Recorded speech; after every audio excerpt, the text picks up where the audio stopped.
तिसरा कार्यक्रम आहे. थोडा कार्यक्रमात बदल झाला, पण ठीक आहे. संगीता येणार होती, काही कारणामुळे ती येऊ शकली नाही. बरं, आजचा जो कार्यक्रम आहे तिथे आपल्याला दोन्ही पाहुण्या लाभलेल्या आहेत. एक आहेत लेखिका, प्रकाशिका, बरीच पुस्तकं त्यांनी लिहिलेली आहेत. नंतर त्या बरंच काय काय शैक्षणिक साहित्य आहे त्यांचं, आणि बऱ्याच क्षेत्रात त्यांची मुसाफिरी आहे.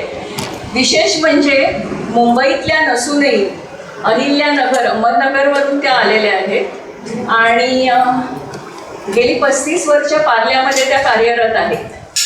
वेगवेगळ्या क्षेत्रांमध्ये त्या बरंच काही करत असतात. तर आज मी त्यांना आमंत्रित करते व्यासपीठावर. लता मुखे.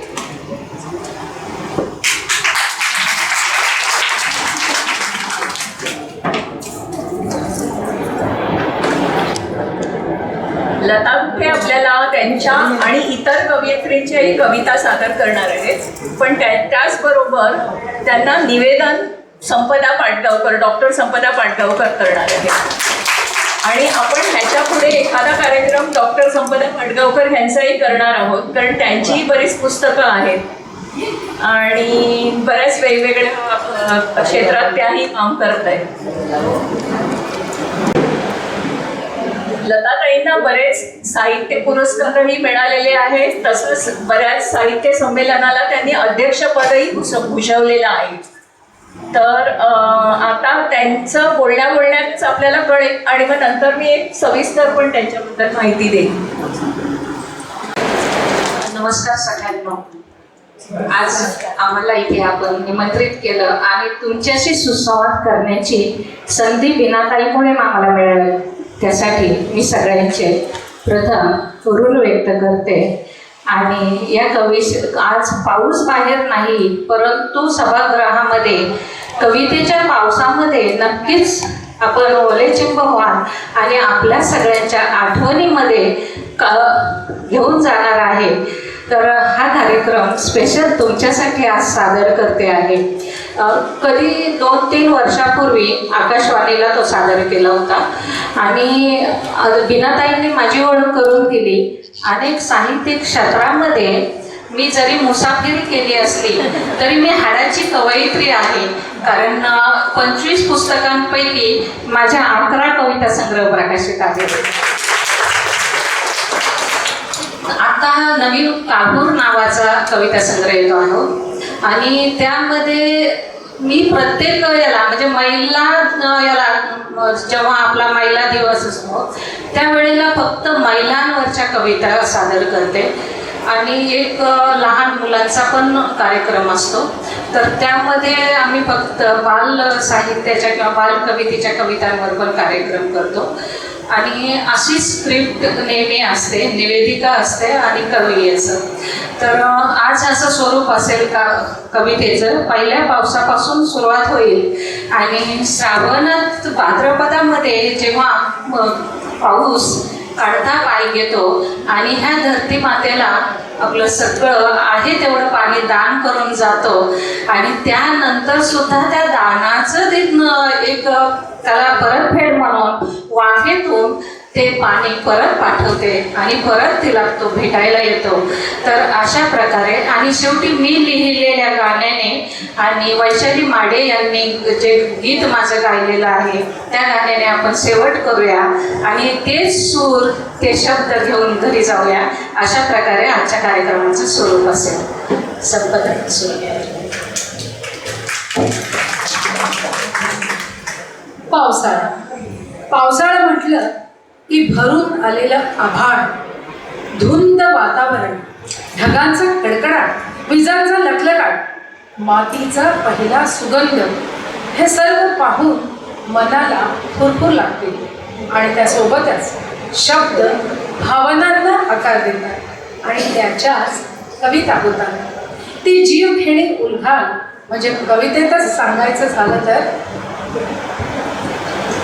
झाकळले नभ काळे आठवणीत रेंगाळले, झाकळले नभ काळे आठवणीत रेंगाळले, उष्ण श्वासांच्या सहित काही क्षण गांधाळले, उष्ण श्वासांच्या सहित काही क्षण गांधारले.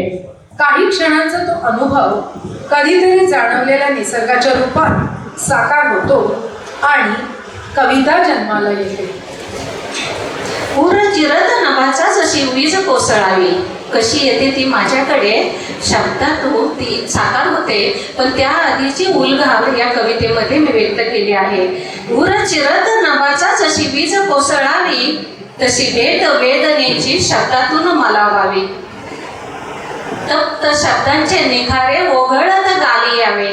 तप्त शब्दांचे निखारे ओघळत गाली यावे. कवितेत कोरताना निखाऱ्याचे शब्द व्हावे. कवितेत कोरताना निखाऱ्याचे शब्द व्हावे. क्षणाचा तो अनुभव युगे युगे आठवावा. क्षणाचा तो अनुभव युगे युगे आठवावा. उसळत्या रक्तातून स्वर बासुरीचा यावा. उसळत्या रक्तातून स्वर बासुरीचा यावा. पाऊस सुरू झाला की घरात कांदा भजी आणि गरम गरम वाफाळलेला चहा सर्वांनाच प्रिय असतो. खिडकीत बसून पावसाचा आनंद लुटताना दरवर्षी पावसाच्या कविता जन्माला येतात. मला पाऊस जाम आवडतो. याचं कारण म्हणजे माझा जन्म पावसाळ्यात झालेला आहे. 23 जून माझा वाढदिवस, आणि माझी आई नेहमी सांगायची तू जन्म झाला तुझा त्या दिवशी खूप पाऊस होता. म्हणून मला वाटतं की ह्या पावसाचं आणि माझं नातं कित्येक जन्माचं असावं, कारण त्याच्याबरोबरच मी जन्माला आलेली आहे. म्हणून मला पाऊस इतका वेदनेने भेटतो आणि एवढ्या रूपात रंगात गंधात तो माझ्या कवितेत साकार होतो. शाळेमध्ये पत्र्यावर टपटप आवाज करणारा पाऊस मला वाटायचं तो घोड्यावर बसून माझ्यापर्यंत आलेला आहे. आणि जेव्हा त्या पाण्यामध्ये कागदाच्या बोटी आम्ही खेळायचो त्यावेळेला असं वाटायचं की आमच्या बोटी बरोबर तेही पावसाही खेळ खेळतो आहे. असाच लहानपणी अनुभवलेला पाऊस. येरे येरे पावसा तुला देतो पैसा, पैसा झाला खोटा, पाऊस आला मोठा, असं म्हणत आपण सर्वजण पावसामध्ये चिंब भिजलो आहोत. काही वेळेला आईचा मारही खाल्लेला आहे, परंतु ते भिजणं, शहारणं, तो ओला गारवा कायमच आपल्याला हवाहवासा वाटतो.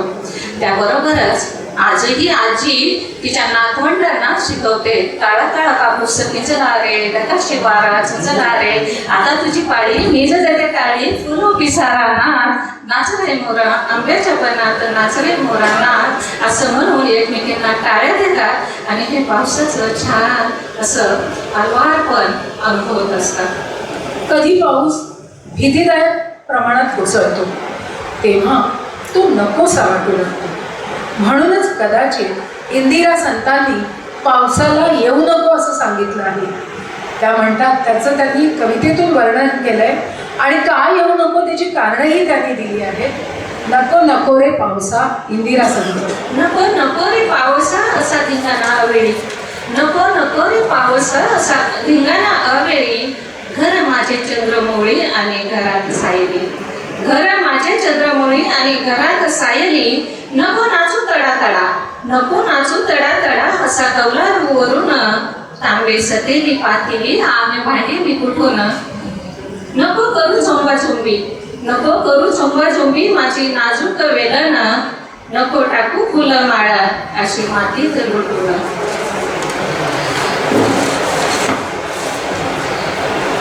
आडदांडा नको येऊ झेपावत दारातून. आडदांडा नको येऊ झेपावत दारातून, माझे नेसूचे जुनेर नको टाकू भिजवून.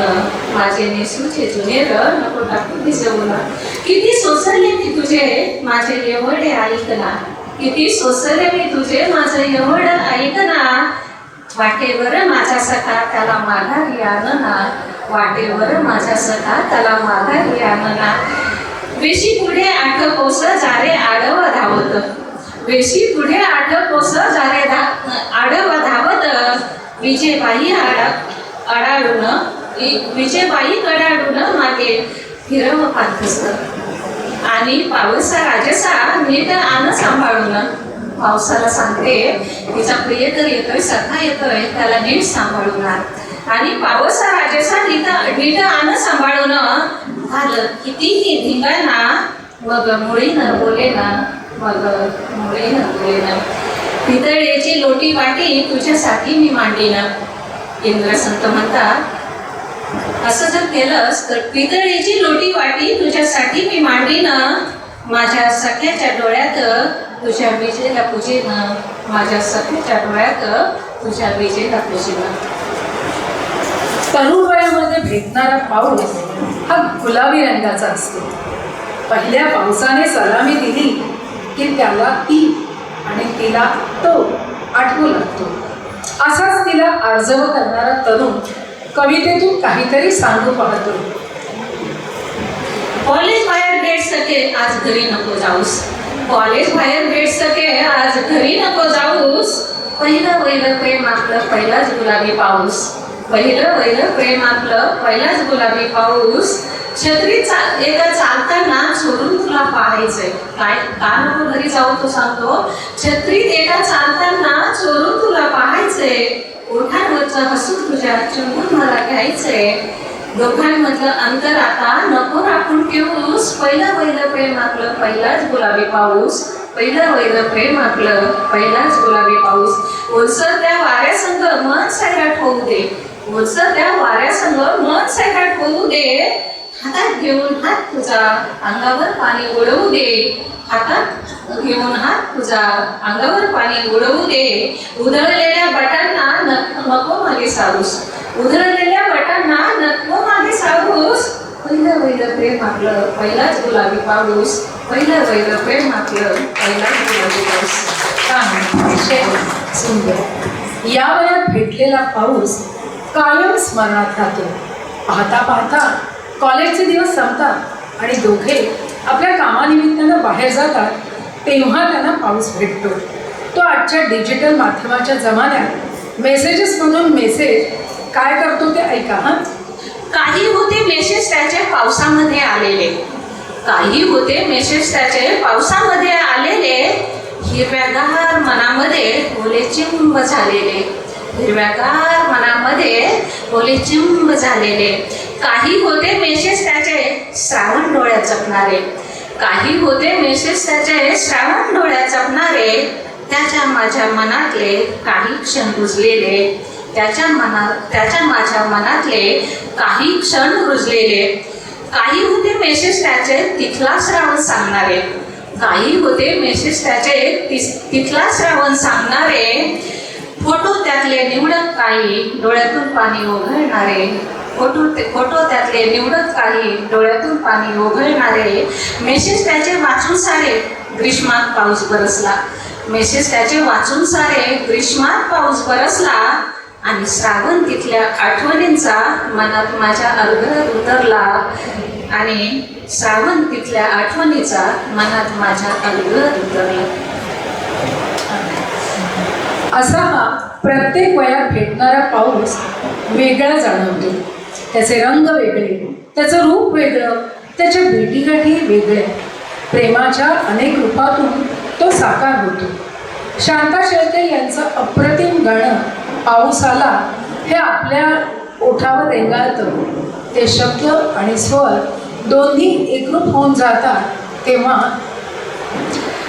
आपल्यापैकी कोणी म्हणेल का ते गाणं? कोणाला येतं का? आला पाऊस मातीच्या वासातले. आला पाऊस मातीच्या वासात म्हणे कोणाला गाऊन म्हणे कोणी म्हणत कोणाला आवडेल? आम्हाला आई ऐकायला आवडेल तुमच्याकडून कोणाकडून तरी. चाल माहिती आहे. हो, सगळ्यांनाच माहिती आहे कारण ते प्रसिद्ध गीत आहे. मला पाऊस मातीच्या वासात ग, मोती गुंफीत मोकळ्या केसात ग, आभाळात आले काळे काळे ढग, धारा कोसळल्या निवेत ग मग, धुंद दरवळ धरणीच्या श्वासात ग, आला पाऊस धरणीच्या वासात ग. कोसळल्या कशा सरीवर सरी, थेंब थेंब करी नाच पाण्यावरी, लाल ओहळ वाहती जोरात ग, आला पाऊस मातीच्या वासात ग. वीज कडाडत भय ताटे उरी, एकली मी इथे साकार आहे दुरी, मन व्याकुळ सासनाच्या ध्यासात ग, आला पाऊस मातीच्या वासात. पण शांता शेळकेंची अजून एक कविता हो. आहे ना, पावसाच्या धारा येते जरा. तशा खूप आहे पण येते का? जरा आठवा. जरा बघा काय हो. काय जे नाही येणार ते हा. जुळवून घेऊ जुळवून घेऊ असा एक प्रकार असायचा. जेवढा. गाण्याच्या भेंड्यांमध्ये तुम्हाला सर्वांना आठवत असेल की समजा एखादा आपल्याला शब्द आला नाही तर आपण सर्वांनी हे केलेलं असणार मखलाशी की आपण मनाचा एक शब्द त्याच्यात घुसवायचो. पावसाच्या धारा येती झरझर, झाकळले नभ सोसाट्याचा वार, रस्त्याने ओहळणं माती खळखळ, जागोजागी खासांमध्ये तुडुंबले जळ, हर्षलाचे फार नाचे वनी मोर, पानातून हळू पाहे डोकावून भार. शांता शेळकेच्या कविता अतिशय सुरेल अलवार आणि काही आठवत नाही फार म्हणजे कारण ही शालेय जीवनात अभ्यासलेली किंवा शालेय जीवनात वाचलेली कविता आज किती वर्ष झाली सांगा. इतक्या वर्षांनी ती अगदी खणखणीतपणे तुम्हाला आठवते व्यवस्थित. ग्रेट खरंच छान टाळ्या इतक्या वर्षांनी ती आठवली व्यवस्थित.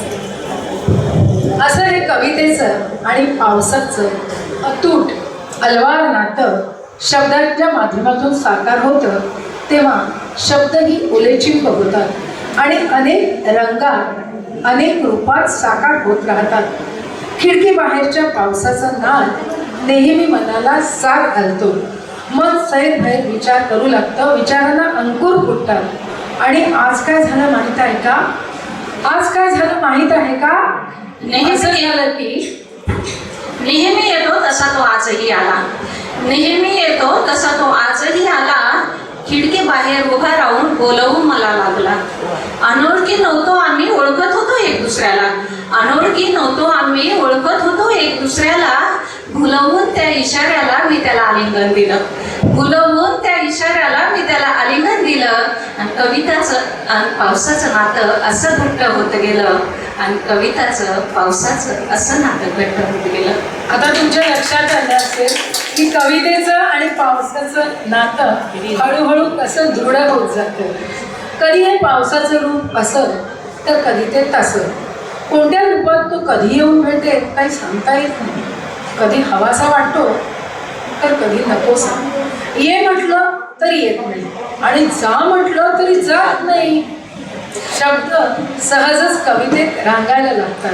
पावसाची जातखोळी तारतम्य नाही त्याला. पावसाची जातखोळी तारतम्य नाही त्याला. जातो येतो मनताना त्याने कहरच केला. जातो येतो मनताना त्याने कहरच केला. कधी पाऊस आतला तर कधी बाहेरचा असतो. कधी ढगातून तर कधी डोळ्यातून बरसतो. पापण्यांना आडून वाहणारी मुक्त सर विचारांच्या वादळातून मार्ग काढत गालावर येऊन पोचते. त्या ओल्या स्पर्शाने अर्ध मेलेल्या भावना जिवंत होऊ लागतात आणि पुसून गेलेली स्वप्न पुन्हा अंकुरू लागतात. तेव्हा मात्र अशी अवस्था होते. रस्त्यामध्ये भेटतो अवेळी. रस्त्यामध्ये भेटतो अवेळी. भर दुपारी अवचित कधी. अबोल कळ्या ओठांवरच्या आतल्या आत सुकण्याआधी. अबोल कळ्या ओठांवरच्या आतल्या आत सुकण्याआधी.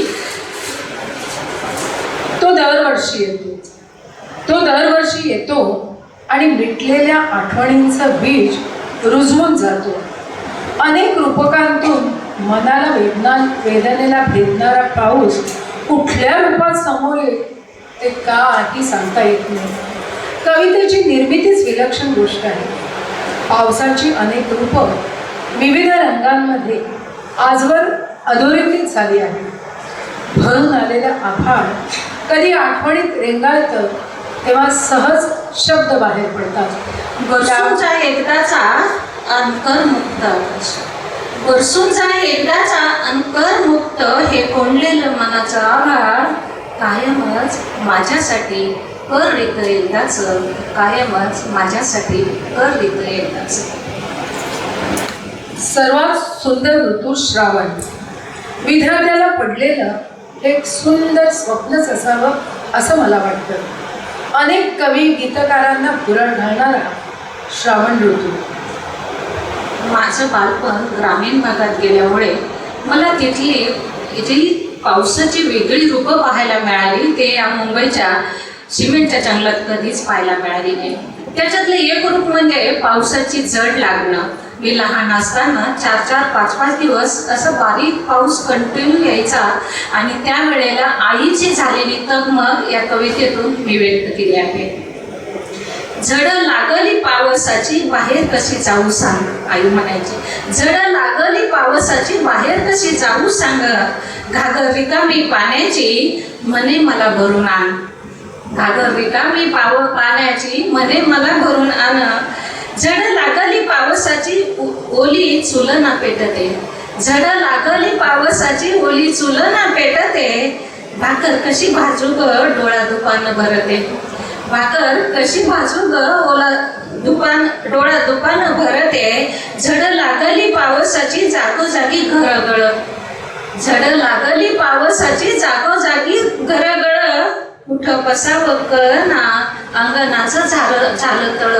कुठं बसावं कळना अंगणाचं झालं तळ. झड लागली पावसाची दारी चिखलाची रेलचल. झड लागली पावसाची दारी चिखलाची रेलचल. काम शेतीचे थंडावले धान सरदारले रानभर. काम शेतीचे थंडावले धान सरदारले रानभर. झड लागली पावसाची ओल चिंब आत बाहेर. झड लागली पावसाची ओल चिंब आत बाहेर. आता उघड पावसा नको पाहू अंत फार. आता उघड पावसा नको पाहू अंत फार. आमचे धाब्याचे घर असायचे आणि चौकाच्या वाड्यामध्ये तो पाऊस ते धाब्याच्या घरामधून खाली टिपकत असायचा. ते वेगळं त्याचं एक रूप याच्यामध्ये व्यक्त केलेलं आहे. बऱ्याचदा आपल्यासारखीच मला या धरित्रीची पण घुसमट जाणवते. तिची भेगाळलेली काया कवी मनाला अस्वस्थ करू लागते आणि एखाद्या बेसावत क्षणी या धरतीची खंत कवितेतून व्यक्त होते. शेतकरी घरामध्ये मी जन्माला आल्यामुळे शेतकऱ्यांचं दुःख मी खूप जवळून पाहिलं आहे. कारण आमच्याकडे पावसावर अवलंबून असलेली शेतं आणि जर तो आला नाही तर जी पिकं शेतातली करपलेली पाहायची ते म्हणजे शेतकऱ्याचं करपणं असायचं. तर त्याच्यावर लिहिली तर शेतकऱ्याला असं वाटत असेल तर तिच्या पोटातून तिने जन्माला घातलेली ही रोपटी तिला काय वाटत असेल यावर मी कविता लिहिली होती. सखा गेला दूरदेशी नाही अजून परतला. सखा गेला दूरदेशी नाही अजून परतला. सुकलेही नदी नाले ज्येष्ठ आषाढ सरला. सुकलेही नदी नाले ज्येष्ठ आषाढ सरला. वाट पाहून तुझी मन माझं उदासलं. ती म्हणते वाट पाहून तुझी मन माझं उदासलं. भरवशावर तुझ्या मी वचन लेकरांना दिलं. भरवशावर तुझ्या मी वचन लेकरांना दिलं. कर्ज काढून त्यांनी ओटी बिजांनी भरली. कर्ज काढून त्यांनी ओटी बिजांनी भरली. त्यांच्या डोळ्यात तेव्हाचं स्वप्न सुखाची तरळली. चिंता लागली जीवाला संसार कसे चालायचे. चिंता लागली जीवाला संसार कसे चालायचे. घामाचे त्यांच्या मी ऋण सांग कसे फेडायचे.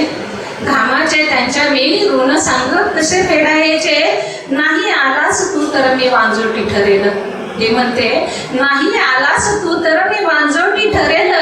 माझ्या अंगावरच इथं सरणभूमी पुत्रांचं रचन. माझ्या अंगावरच इथं सरणभूमी पुत्राचं रचन. नको करू वंचना अशी धावत धावत लवकर ये. नको करू वंचना अशी धावत धावत लवकर ये. हात जोडते तुला म्हणणं माझं ऐकून घे. हात जोडते तुला म्हणणं माझं ऐकून घे. धरित्रीची खंत व्यक्त करता करता एक गोष्ट लक्षात येते ती म्हणजे तिच्याशिवाय तो अपूर्ण आहे आणि त्याच्याशिवाय ती. चैतन्याचा नवनिर्मितीचा आविष्कार होण्यासाठी दोघांचं मिलन फार महत्त्वाचं असतं. पावसाची प्रिय सखी. मला नेहमी वाटतं की ह्या धरित्रीचा प्रियकर पाऊस आणि पावसाची प्रियशी धरित्री असावी. पावसाची प्रिय सखी शक्ती रूपा सृजनाची. पावसाची प्रिय सखी शक्ती रूपा सृजनाची. चक्र हाती तिच्या सारे, उसतीची चैतन्याची, उसतीची चैतन्याची. आणि तिची कूस उजवण्यासाठी तो येतो अवकाळी पावसाच्या स्वरूपात. कोणत्याही रूपात आला तरी तिला तो हवाच असतो. त्याच्याकडे तिची खंत, तिचा राग माझ्या कवितेतून प्रगट होतो तो असा. तर तिला भेटायला त्याला यावंच लागतं. आणि जेव्हा अवकाळी पाऊस येतो त्यावेळेला बागांचे नुकसान होतात, शेतातल्या धान्याचे नुकसान होतात. त्याच्यामुळे इतरांना तो नको असतो, परंतु तिला तो हवा असतो. म्हणून मी लिहिले, तुझं सपाटलेपण, तुझा लहरीपणा, तुझा गडगडाट, तुझा थैथयाट दिसतो दुनियेला. तुझं सपाटलेपण, तुझा लहरीपणा, तुझा गडगडाट, तुझा थैथयाट दिसतो दुनियेला. म्हणूनच त्यांना तू नकोस असतोस, म्हणूनच त्यांना तू नकोस असतोस. कारण तू येतोसच कसा गारपीट करत, मारजोड करतोस, हातातोंडाशी आलेला घास हिसकावून नेतोस. म्हणून त्यांना तू नको असतोस. तुझा हलकासा शिडकावा, तुझा हलकासा शिडकावा, तुझा बोला सहवास, थंडगारवा देऊन जा तू जीवनदान. हे मला समजत का नाही, हे मला समजत का नाही. म्हणूनच मी मनाच्या गाभाऱ्यात तुझी पूजा बांधते, म्हणूनच मी मनाच्या गाभाऱ्यात तुझी पूजा बांधते. तेव्हा तुलाही यावंसं लागतंच, तुलाही यावंसं वाटतं आणि मलाही मिठी यावंसं वाटतंच ना, मलाही मिठी यावंसं वाटतंच ना. खूप छान. पहिल्या पावसाच्या ओल्या गारव्याने अंगावर येणारा शहारा, मनाला मोहित करणारा मृदगंध, हे सारं काही शब्दात व्यक्त करता येईल असं नाही. परंतु अनुभवलेलं त्याचं रूप साकार होतं तेव्हा मन अचंबित होतं. कारण माझ्या नकळत घडणारी ही कवितेची प्रक्रिया, म्हणजे हे लता गुंठे मॅडम म्हणत आहेत, माझ्या नकळत घडणारी ही कवितेची प्रक्रिया कोणत्या उंचीवर घेऊन जाईल हे आधी नाही सांगता येत. झिम्माडत येणारा व्याकुळ पाऊस उंजळी अंगाखांद्यावर झेलताना कवयित्रीला नेहमी मिटलेल्या आठवणींची कुजबूज ऐकू येते. आणि त्या सरींमध्ये हरवलेले काही क्षण ती शोधण्याचा प्रयत्न करते. तेव्हा मात्र तिच्या मनातली हुरहुर निसर्गाच्या समीप जाऊन पावसाळी सकाळ ती शब्दात पकडून पाहते. ती अशी, पावसाळी ही सकाळ झोपे गारवा अंगाला, पावसाळी ही सकाळ झोपे गारवा अंगाला. धरतीच्या अंगणात खेळ सरींचा रंगला, धरतीच्या अंगणात खेळ सरींचा रंगला. झुकलेली ती डहाळी काय जाईल सांगते, झुकलेली ती डहाळी काय जाईल सांगते.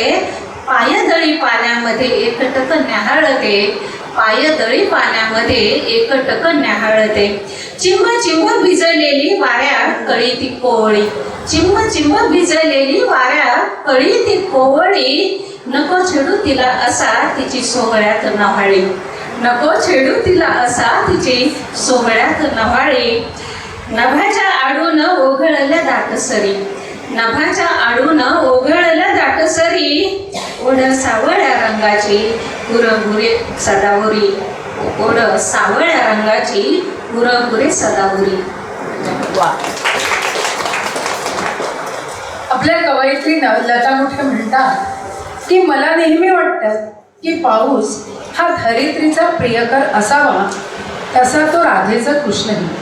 जेव्हा राधेचा कृष्ण जाणवतो तेव्हा त्याचं सावळं रूप मनाला अधिक भुरळ घालतं आणि बासरीच्या स्वरामधून तो विरहिणी राधेला भेटायला येतो.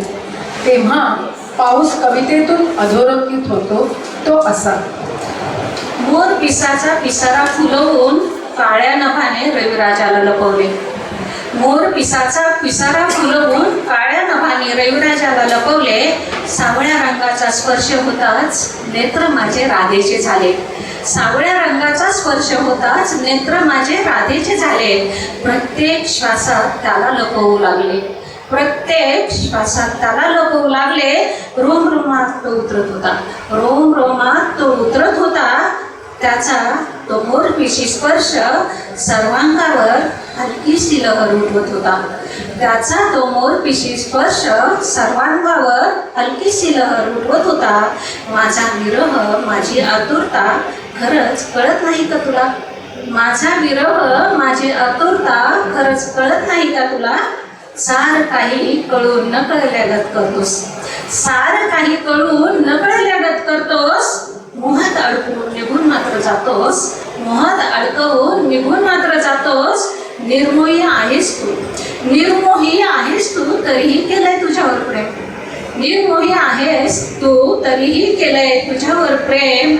आज त्याच प्रेमाची शपथ आहे, आज त्याच प्रेमाची शपथ आहे.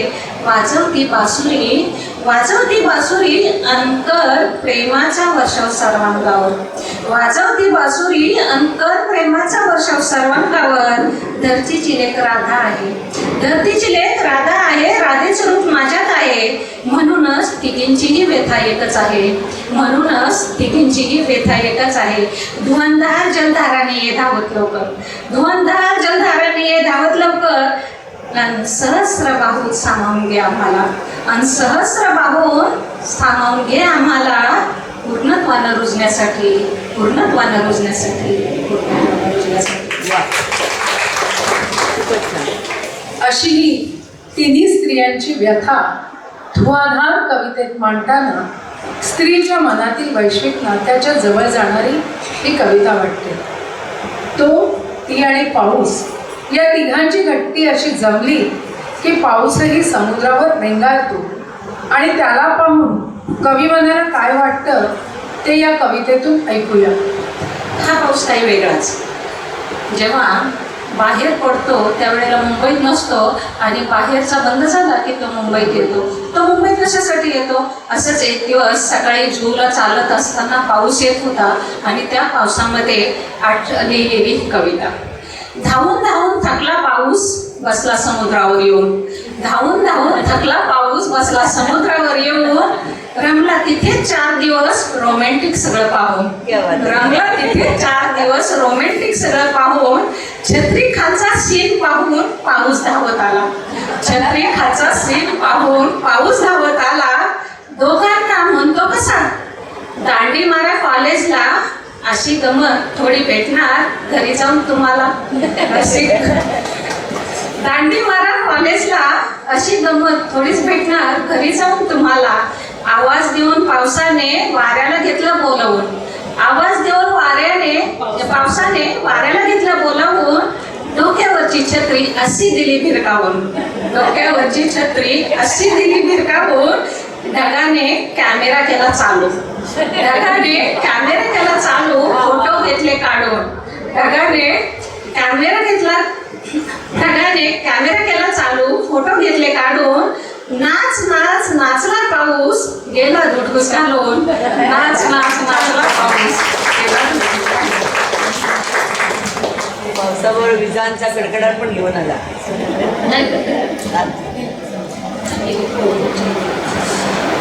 प्रत्येकाचा पाऊस वेगळा, हवासा वाटणारा. पाऊस सुख, समाधान, आनंद घेऊन येतो. तसंच दुसरा पाऊस प्रश्न, समस्या घेऊन उभा टाकतो. म्हणून तो कोणाकोणाला नकोसाही वाटतो. ग्रामीण भागातली शेतकरी बाईची व्यथा सांगणारा हा पाऊस तिला का नकोसा वाटतो याचं उत्तर आपल्याला कवितेतून मिळेल. ती पावसाला काय म्हणते ऐका. आलं आभाळ भरून वर छत फाटलेलं, आलं आभाळ भरून वर छत फाटलेलं. पेटना ओली चुल घरात तांदूळ निजलं, पेटना ओली चुल घरात तांदूळ निजलं. आलं आभाळ भरून, आलं आभाळ भरून विजात नाचत इथैथय, आलं आभाळ भरून विजा नाचत इथैथय.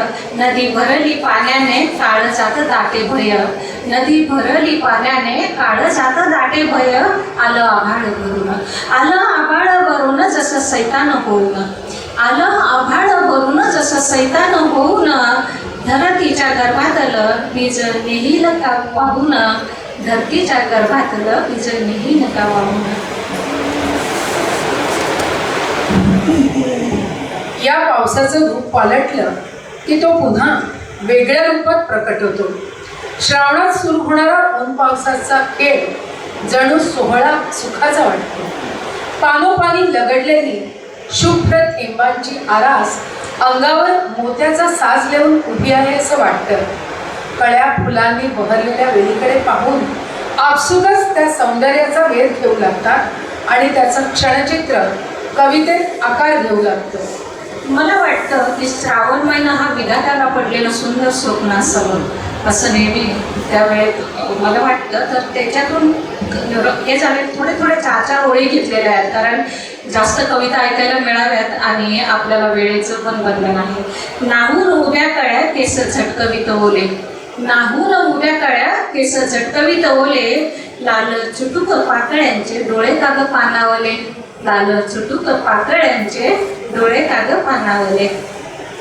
श्रावणात येणारे सण उत्सव आणि त्या सण उत्सवात प्रत्येक स्त्रीला आठवण होते ती आपल्या माहेरची. तिच्या मनातल्या भावना सांगताना शांता शेळके म्हणतात, 4 दिवसात उभा ओला श्रावण झुलवा, 4 दिवसात उभा ओला श्रावण झुलवा, न्याह्या पाठवा भावाला हिला माहेरी बोलवा, हिला हिला माहेरी बोलवा.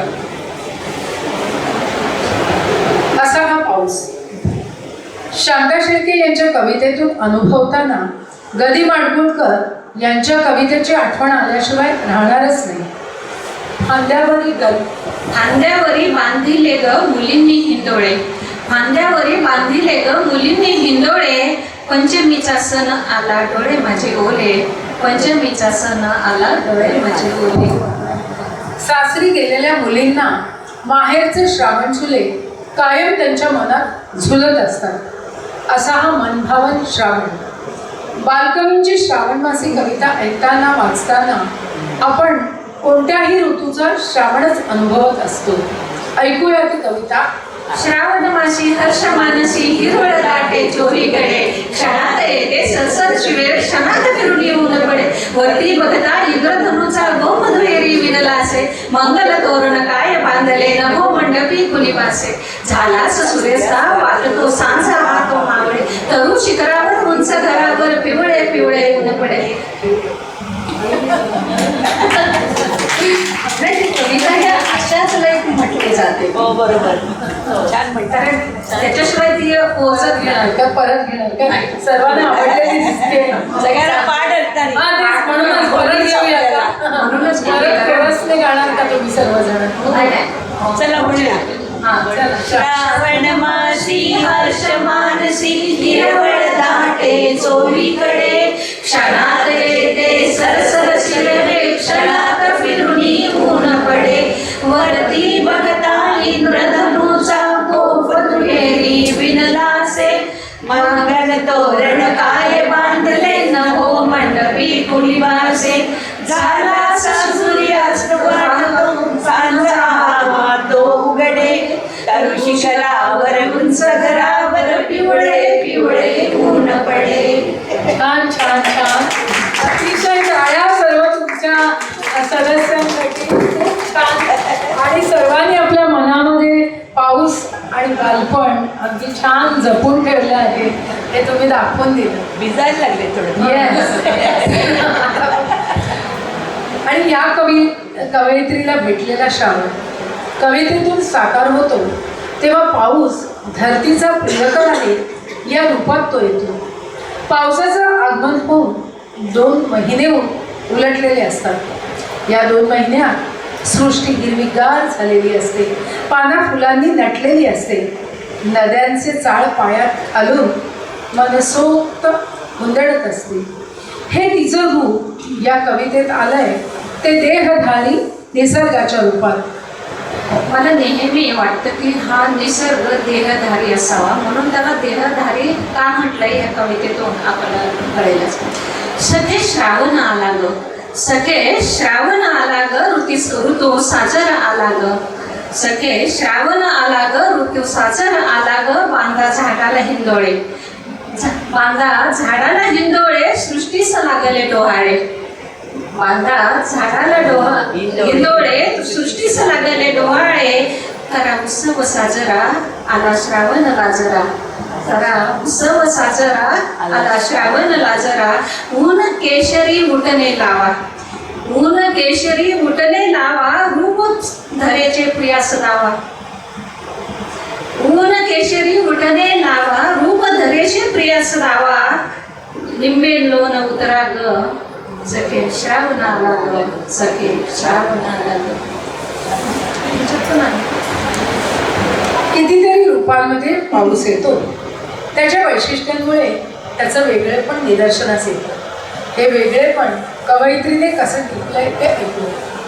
असा उन्हाळा पाऊस काल रातच्याला आला, असा उन्हाळा पाऊस काल रातच्याला आला, काळ्या फुलं घालून धिंगाणा त्याने केला, काळ्या फुलं घालून धिंगाणा त्याने केला. असा बिलिंदा पाऊस, असा बाजिंदा पाऊस, असा बाजिंदा पाऊस रानभर हुंदाडतो, असा बाजिंदा पाऊस रानभर हुंदाडतो. भात लावत त्या बायांच्या अंगा खांद्यावर खेळतो, भात लावत त्या बायांच्या अंगा खांद्यावर खेळतो. असा सृजन पाऊस, असा सृजन पाऊस त्याची अलवार सर, असा सृजन पाऊस त्याची अलवार सर. येतो भेटीला वर्षाला धरित्रीचा प्रिय कर, येतो वर्षाला भेटीला धरित्रीचा प्रिय कर. अशीच पावसाळ्यातल्या त्या दिवसाची आठवण कुसुमाग्रजांनी कणाळ्या आपल्या कवितेतून साकार केली आहे. ही कविता घेतली नाही तर पावसाची मैफिल अधुरीच राहील नाही का. ओळखलं का सर मला पावसात आला कोणी, ओळखलं का सर मला पावसात आला कोणी. कपडे होते कर्दमलेले केसावरती पाणी, कपडे होते कर्दमलेले केसांवरती पाणी. क्षणभर बसला नंतर हसला बोलला वरती पाहून, क्षणभर बसला नंतर हसला बोलला वरती पाहून. गंगामाई पाहुणी आली गेली घरट्यात राहून, गंगामाई पाहुणी आली गेली घरट्यात राहून. माहेर वाशिन पुरीसारखी चार भिंतीत नाचली, माहेर वाशिन पुरीसारखी चार भिंतीत नाचली. मोकळ्या हाती जाईल कशी बायको मात्र वाचली, मोकळ्या हाती जाईल कशी बायको मात्र वाचली. भिंत खचली चूल विझली होते नव्हते नेले, भिंत खचली चूल विझली होते नव्हते नेले. प्रसाद म्हणून पापण्यावरती पाणी थोडे ठेवले, प्रसाद म्हणून पापण्यांवरती पाणी थोडे ठेवले. कारभारणीला घेऊन संगे सर आता लढतो आहे, कारभारणीला घेऊन संगे सर आता लढतो आहे. पडकी भिंत बांधतो आहे, चिखल काढतो आहे. खिशाकडे हात जाताच हसत हसत उठला, खिशाकडे हात जाताच हसत हसत उठला. पैसे नकोत सर जरा एकटेपणा वाटला, पैसे नकोत सर जरा एकटेपणा वाटला. मोडून पडला संसार नाही तरी मोडला नाही कणा, मोडून पडला संसार तरी मोडला नाही कणा. पाठीवर हात ठेवून फक्त लढ म्हणा, पाठीवर हात ठेवून फक्त लढ म्हणा.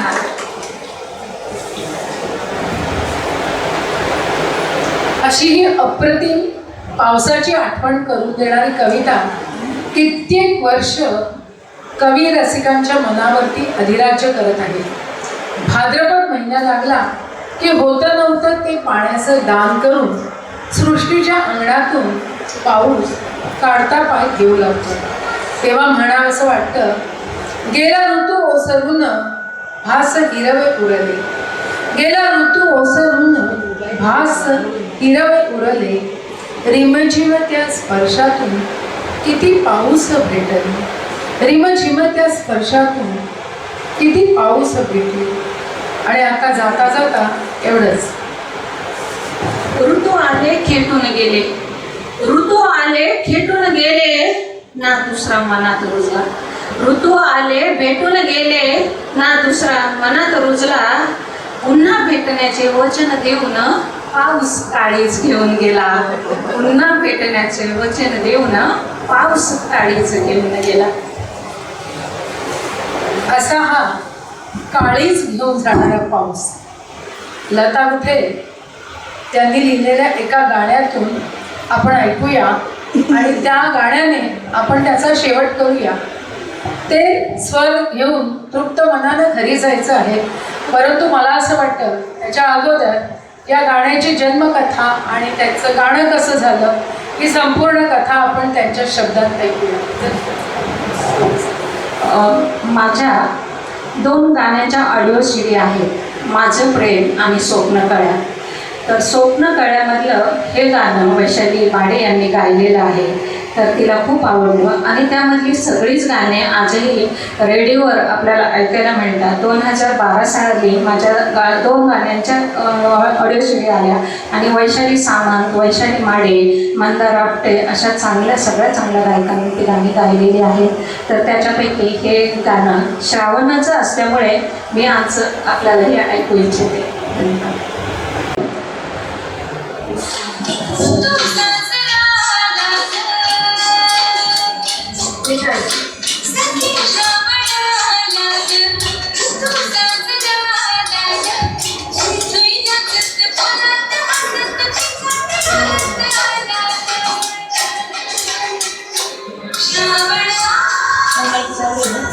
ब्लूटूथ आहे ना आपल्याकडे, ब्लूटूथ सर्व अच्छा. श्रावणा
पूर्ण कार्यक्रम संपलेला नाहीये, पण लताताईंची जी थोडक्यात मग अशी ओळख करून दिली मी.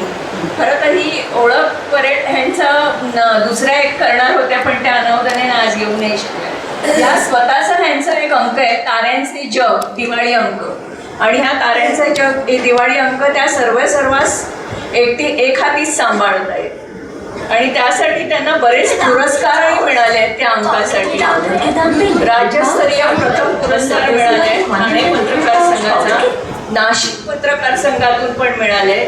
नक्षत्रांचे देणे या काव्यामुळे उत्कृष्ट दिवाळी अंक असाही एक पुरस्कार मिळाले.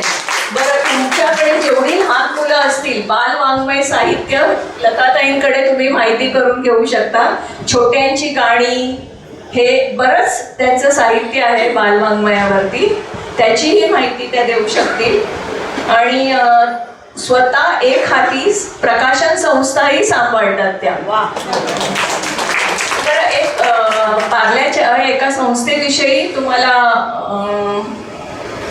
संपदा पाटकर सांगतील, माहिती देतील.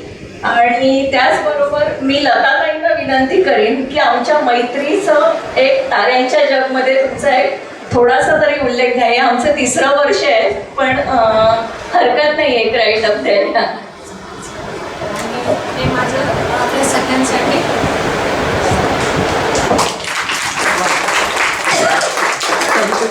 हा त्यांचा कविता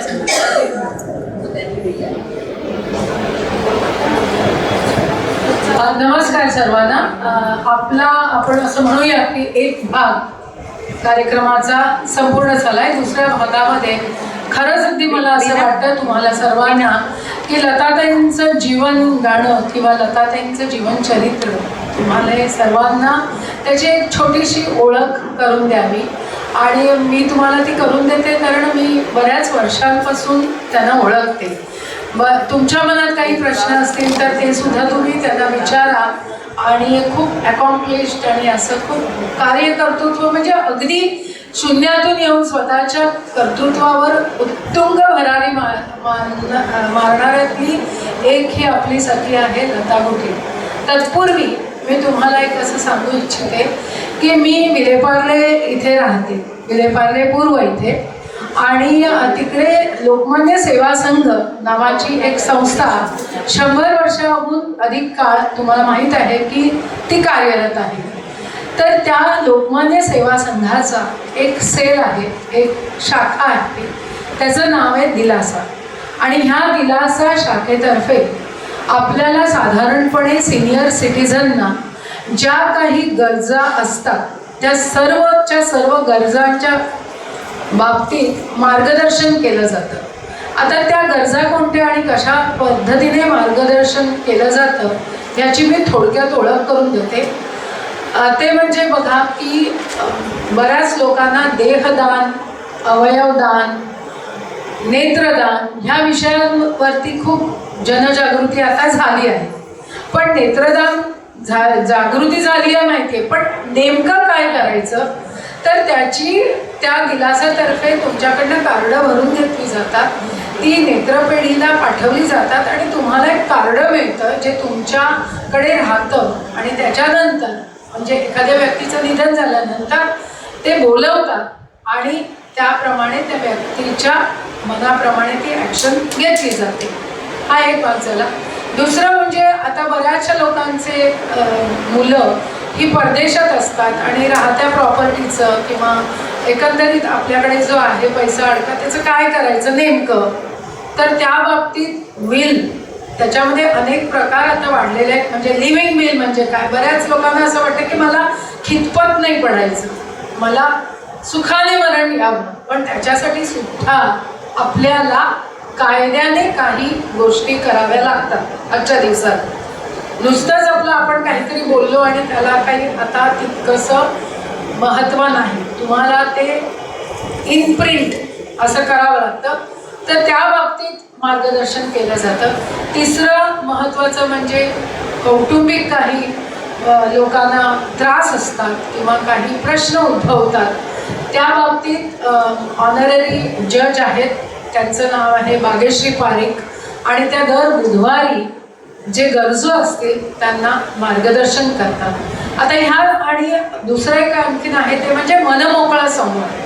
हा मनमोकळा संवाद म्हणजे एक विशेष अशी ब्रांच आहे की आपल्याला मनात बऱ्याचशा गोष्टी खटकतात, बऱ्याचशा गोष्टी बोलाव्याशा वाटतात आणि सर्वांना एक अनुभव आहे की आपल्या कुठच्या नातेवाईकांकडे किंवा अगदी जवळच्या प्रिय मित्रमैत्रिणींच्या पेक्षाही एखादी तिराईत व्यक्ती असेल, अगदी बसमध्ये भेटलेली, ट्रेनमध्ये भेटली, तर तिच्याशी आपण आपलं दुःख सहजगत्या शेअर करू शकतो आणि एखादं इनपुट, एखादी गोष्ट आपल्याला त्यांच्याकडनं सुद्धा कळू शकते. तर तशा पद्धतीचा मनमोकळा संवाद तुम्ही स्वतः तिकडे येऊन करू शकता, अगदी गप्पा मारू शकता. इन शॉर्ट तुमच्या मनातलं काही असेल ते सांगू शकता. एखादा छोटा मोठा प्रॉब्लेम असेल तर कसं काय त्याच्यातनं मार्ग काढायचा, ह्या गोष्टी सुद्धा तुम्हाला तिथे अनुभवायला मिळतील. ही सेवा जी आहे ती दररोज सकाळी 10 ते 12 सोमवार ते शनिवार या वेळात टिळक मंदिरामध्ये म्हणजे लोकमान्य सेवा संस्थेच्या जागेत ही दिली जाते. ओके, त्याचे हेल्पलाईन नंबर आहेत. तुम्हाला हवा असेल तर मी त्याच्याबद्दलचं एक जे पॅम्पलेट आहे ते मॅडमकडे पाठवीन, वीणा मॅडमकडे, आणि मग तुम्हाला सर्वांना त्याचा तुम्ही उपयोग करू शकता. किंवा कोणी तुमचा त्रासात असेल, कोणी आता नुकतीच म्हणजे ज्या त्यांच्या सेवेमध्ये मी युजली त्यांच्यासाठी लसीकरण करते, म्हणजे लहान मुलांना लस देण्याचं जे काम चालतं ते मी त्यांच्यासाठी करते. परंतु ह्या सर्व गोष्टींसाठीचा लाभ तुम्ही घेऊ शकता, तुमच्या मित्रमैत्रिणींना मिळवू शकता. वृद्धाश्रमाची सर्व महाराष्ट्रातल्या सर्व जिल्ह्यातल्या वृद्धाश्रमांची एक सूची त्यांनी बनवलेली आहे आणि त्या सूचीमध्ये प्रत्येक वृद्धाश्रमात किती पैसे लागतात, काय सेवा आहेत, काय पद्धतीची जागा आहे, कोणाकडे 30 जागा आहेत, कोणाकडे 60 आहेत, काही फुकट आहेत, काही मी तर म्हणजे एक लिस्ट असं केलं आहे की 5 लाख रुपये महिना अशा पद्धतीचे सुद्धा वृद्धाश्रम आहेत. म्हणजे एक मी सांगते की कोणाला गरजू असतील, ज्यांना खरंच कधी कधी आपल्याला गरज लागेल, तर तुम्ही तुमच्या मित्रमैत्रिणींना सांगा आणि त्याचा लाभ घ्या. आता आपण वळूया दुसऱ्या पार्टीमध्ये की लता गुठे. मी जे लता गुठेंना ओळखते ते अगदी इयत्ता 9वी पास झालेली एक मुलगी, ती अहिल्यानगरच्या खामगाव या छोट्याशा गावातून मुंबईत एका पोलीस कर्मचाऱ्याला दिली गेली. आता मुळात मला तेच लता मला तेच तुम्हाला विचारावंसं वाटतं की नेमकं तुमच्या मनात इयत्ता 9वीमध्ये जेव्हा तुमचं लग्न ठरण्याचा प्रपंच मांडला गेला किंवा लग्न ठरणं असं जेव्हा प्रपोजल तुमच्याकडे आलं, तेव्हा नेमक्या तुमच्या मनात काय भावना होत्या आणि त्या गावातून, छोट्याशा गावातून तुमचं मुंबईपर्यंतचं पार्सल कसं आलं? नाही, अक्षरशः तसंच होतं नाही का की गावातनं वगैरे येणाऱ्या मुलींसाठी ते पार्सल पाठवणं असंच होतं. 9वीमध्ये संपदा म्हणाले तसं 9वीमध्ये माझं लग्न झालं. मी अतिशय शाळेत हुशार होते आणि आमची जॉईंट फॅमिली होती. तर त्यावेळेला एका गावामध्ये शेतकरी कुटुंबामध्ये माझा जन्म झाला, परंतु ते कुटुंब सधन कुटुंब होतं. घरात शिक्षणाची जास्त आस होती. आजीने तिचे सगळे नातेवाईकाची मुलं आणून आमच्या घरी ठेवले होते, म्हणजे आमचं घर हॉस्टेलच झालं होतं, कारण इतर ठिकाणी शाळा नव्हत्या आणि आमच्या गावामध्ये हायस्कूल होतं. त्याच्यामुळे त्या सगळ्या कुटुंबामध्ये मी लहानाची मोठी झाले, परंतु अध्यात्माचे संस्कार माझ्यावर खूप बालपणीपासून रुजले होते. आमच्या वैष्णव धर्माचं पालन करत असल्यामुळे तर सगळं भजन, कीर्तन, संस्कार किंवा लोकगीतांचं ते जे वातावरण होतं ते मी सगळं अनुभवलं होतं, रुजलं होतं. आणि अतिशय मी खोडकरही खूप होते आणि अभ्यासही खूप करायची. त्याच्यामुळे माझ्या चुलत्याचा मुलगा, चुलत भाऊ, माझ्यापेक्षा 1 वर्ष मग पुढे होता. नंतर माझी पुस्तकं दुसऱ्या छोट्या चुलत भावाला जायची. तर अशा प्रकारे त्याला पुस्तकं घेतलेली मी वापरायची, माझी पुस्तकं तो छोटा भाऊ वापरायचा. तर उन्हाळ्याच्या सुट्टीत आमच्याकडे खूप उष्णता असते, त्यामुळे पूर्ण वर्षभराचा अभ्यास उन्हाळ्याच्या सुट्टीत होऊन जायचा. आणि नंतर वर्षभर काय करायचं तर नंतर फक्त पुस्तकं वाचायचे, कारण तेव्हा टी व्ही नव्हते, मोबाईल नव्हते किंवा दुसरं काही नव्हतं. करमणुकीचं साधन म्हणजे फक्त पुस्तकं. अशा प्रकारे ते पुस्तकाचा जो सहवास मिळाला आणि त्याचं जे बालकडू मिळालं तर ते माझ्यासाठी पुढील काळामध्ये खूप उपयुक्त झालं. कारण एक चांदोबा वाचण्यासाठी आम्ही 1 महिना गोष्टीची पुस्तकं कंपल्सरी वाचायचो, कारण एकच चांदोबाचं पुस्तक आमच्या शाळेत यायचं. आणि वडिलांनी सांगितलं होतं आयुष्यात काही करा किंवा नका करू पण पुस्तकांशी मैत्री करा. तर ह्या पुस्तकांच्या मैत्रीने आज मला इथपर्यंत आणून पोहोचवलं आहे. मी जी काय आहे ती फक्त या साहित्याची देण आहे. तरी सुद्धा लग्न झालं आणि खरं म्हणजे गुठे साहेब आज कमिशनर म्हणून निवृत्त झालेले आहेत. त्यांचा स्वतःचा सुद्धा एक चांगला संघर्षदायी परंतु यशस्वी असा त्यांचाही एका लाईनला प्रवास आहे. परंतु आज आपण सर्व लक्ष लता गुठे मॅडमच्या एकंदर जीवनावरती आहे, म्हणून की मुंबईत तुम्ही आलात, तुम्हाला कोणीच माहीत नव्हतं, काहीच माहिती नव्हतं. आणि त्यावेळेला गुठे सर हे पोलीसमध्ये होते आणि तेवढंच म्हणजे त्यावेळेला ते राहणं एका खोलीत किंवा मधून किचनमध्ये. तर मग तिकडून पुढचा प्रवास तुमचा काय झाला? तुझ्या आधीच्या प्रश्नाचं अर्ध उत्तर द्यायचं बाकी आहे, ते आधी मी देते. ते म्हणजे माझ्या अनपेक्षित याच्यामुळे ते लग्न झालं. कारण 7 भावंडात मी एकटी होते आणि आमच्या घरामध्ये पिढ्यानं पिढ्या एकच मुलगी जन्माला यायची. आजोबांना बहीण एक होती, वडिलांना बहीण एक, मी एक आणि दुसऱ्या म्हणजे असं एकच मुलगी असल्यामुळे माझे खूप लाड झाले. आणि त्या याच्यामध्ये आमच्याकडे गावी 9वी 10वीला त्या काळामध्ये म्हणजे 82ला माझं लग्न झालं आणि त्या काळामध्ये 9वी 10वीला लग्न होतच होते. परंतु मला शिकायचं होतं, हुशार खूप होते आणि माझे वडील राजकारणात होते. त्यावेळेला एका कारखान्याचे ते डायरेक्टर होते आणि माझ्या वडिलांना मला शिकवायचं होतं. परंतु माझ्या आजोबांना दम्याचा त्रास होता आणि त्यांची इच्छा होती की माझ्यासमोर लग्न एकतरी झालं पाहिजे नातवंडाचं. आणि माझे वडील गेले, आमच्या नात्यातलंच माझं स्थळ आहे म्हणजे, आणि ते परस्पर आजोबा गेले आणि जमवून आले. म्हणजे वडिलांनाही फारसं माहिती नव्हतं त्याविषयी वगैरे. आणि अशा प्रकारे एकदा दिलेला शब्द त्या काळात म्हणजे काळ्या दगडावरची रे, मग तुमचं काय म्हणजे बाकी. आणि त्यावेळेला मुलींना कोण विचारत होतं लग्न करायचंय की नाही करायचंय, की तुला आवडला की नाही आवडला की काय. आणि माझे मिस्टर त्यावेळेला BEd करून नुकतेच शाळेवर रुजू झाले होते, इंग्लिश शिक्षक म्हणजे इंग्लिश शिकवायचे ते. आणि त्यावेळेला माझं लग्न झालं, 9वी पास झाले आणि लग्न झालं. परंतु एक ध्यास होता शिक्षणाचा, मला शिकायचं आहे. आणि लग्न मी शेवटी म्हणजे अक्षरशः हळद लागेपर्यंत मी नाही मला लग्न करायचं याच मुद्द्यावर अडून बसायची. तर अशा याच्यामध्ये सगळं ते झालं. आणि सासरी गेले, तर सासरी गेल्यानंतर जे सुनेला हे असतं तसंच मलाही म्हणजे काही माहिती नव्हतं. एका चांगल्या कुटुंबातून किंवा हे आणि खूप लाडात वाढलेली होते. परंतु सगळ्या गोष्टी मला कराव्या लागल्या, अगदी शेतातलं काम असेल सगळं. आणि एक नुकतंच लग्न झालं. लग्न झाल्यानंतर माझे मिस्टर PSIच्या ट्रेनिंगला गेले नाशिकला आणि त्या काळात मी गावी होते 1 वर्षभर. आणि इथे मग आम्ही 84ला ते इथे आल्यानंतर आलो एक बॅग हातात घेऊन, कारण आमचं कोणीही इथे नातेवाईक नव्हतं, मित्र नव्हते त्या काळामध्ये. आणि अशा वेळेला माझ्या मिस्टरांबरोबरच एक इथले PSI होते, ते कुर्ल्याच्या चॉलमध्ये राहत होते. आणि आमचं इथे कोणी माहिती नसल्यामुळे त्यांच्याच बाजूला चॉलमध्ये आम्ही एक 10 बाय 15ची खोली घेतली आणि तिथे सुरुवात केली संसाराला, आज पार्ल्याच्या घरामध्ये. परंतु आता तुम्ही PhD पर्यंतचा पल्ला गाठलेला आहे आणि काही काळातच आपल्या लता गुठे आता डॉक्टर लता गुठे म्हणून असतील काही थोड्या दिवसांनी.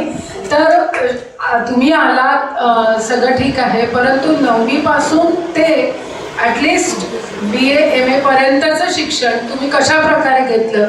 कारण लग्न झालं म्हणजे मुलंही असतील, तर तो प्रवास जरा सांगा. सुरुवातीचा मुंबईमधला प्रवास बऱ्यापैकी स्ट्रगलमध्ये गेला होता आणि मिस्टर पण MPSCच्या परीक्षा वगैरे देत होते.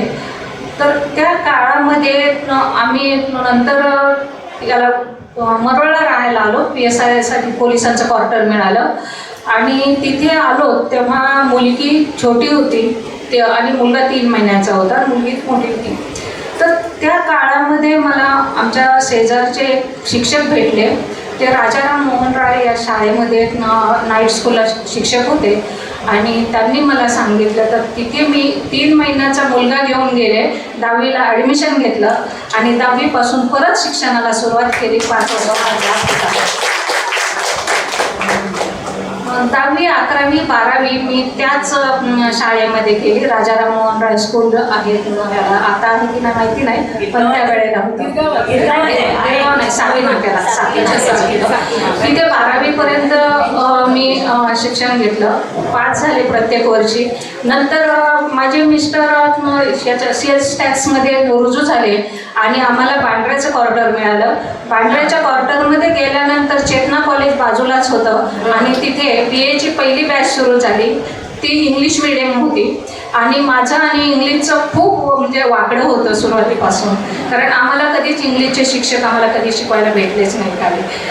तर इंग्लिश मिडियममधून परत अभ्यासाला सुरुवात केली. मुलं शाळेत होते, शाळेत मुलं सोडायचे, सगळं घरचं आवरायचं आणि परत कॉलेजमध्ये जायचं, लेक्चर अटेंड करायचे आणि परत मुलांना घेऊन घरी जायचं.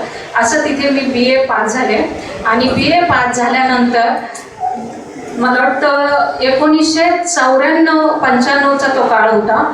96ला माझा B.Edला नंबर लागला उल्हासनगरला. तेच मला म्हणायचं होतं की त्याच्यानंतर 2 मुलं, ती पण वाढीच्या वयातली, आणि त्यांची शिक्षणं, त्यांचे डबे, त्यांच्या शाळांच्या वेळा आणि असं सगळं असताना रोज उठून बांद्र्यावरून उल्हासनगरला जायचं B.Edच्या डिग्रीसाठी. तर हे फारच कष्टाचं, म्हणजे कोणी इतकं कष्ट घेणार नाही आणि तशी काही गरज नव्हती. म्हणजे असं बघायला गेलं तर आता मिस्टरांची छान नोकरी आहे गव्हर्नमेंटची, त्याच्यानंतर जागाही आहे, गावचं काही आहे, येणं जाणं आहे, सगळं अतिशय सुस्थिती असताना तुम्हाला B.Ed का करावं असं वाटलं? आणि मला असं वाटतं की याच सुमारास ज्या वेळेला तुम्ही BA करत होता त्याच वेळेला मला असं वाटतं तुमच्या कवितांना सुरुवात झाली आणि त्याचं कारण तुमचे सर मेश्राम, जे मोठे आपले लेखक कवी आहेत ते. तर ते जराशी त्याची माहिती आम्हाला सांगा. B.Ed आपल्यापैकी जर कोणी केलं असेल तर सगळ्यांना माहिती आहे की B.Edचा कोर्स अतिशय टफ असतो. रोज जाऊन लेसन घ्यायचे आणि तिथे काहीतरी सादर करायचं.